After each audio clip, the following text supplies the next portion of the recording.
ما انا مش هقف في المطبخ قبل الفطار وبعد الفطار.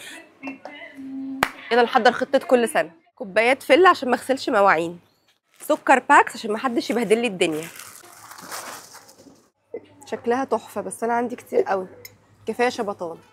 لو لسه لحد دلوقتي مش فاهمين انا بعمل ايه، فانا بعمل كورنر للشاي لبعد الفطار، وبالذات في ايام العزومات. مرات خالي بتحب السايب فالحجم ده حلو قوي، وهجيب بقى الفتله لبقيه الناس. هنحضر كورنر الشاي اللي هيكون موجود طول رمضان. ده براد للناس اللي بتحب الشاي دافي، وده عشان الناس اللي بتحب الشاي سخن مولع. ودلوقتي هقول لكم شويه تريكات تعملوها في التي تيبل بتاعتها. هاتي السكر المغلف او السكر الكيوبس، انضف واحسن كتير من السكر السائل. المره دي قلت اجرب شاي الورده، غير ان لقيت سعره حلو قوي وفي منه احجام كتير، بس كمان لقيت فيه الباكس ولقيت فيه السايب. وعشان في ناس في عيلتي مش بيمزجها غير الشاي السايب، فلقيت ريحته ونعومته كانت خطيره لما فتحته. وما تنسوش المناديل والكوسترز مهمه جدا. والشاي ما يحلاش من غير شويه نعناع فريش.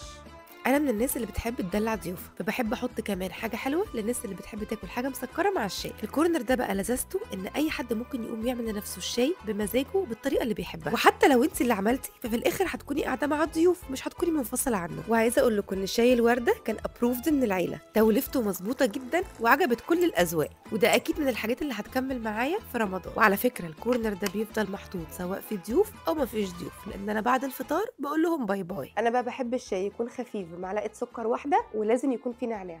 انتوا بقى مزاجكم ايه في الشاي؟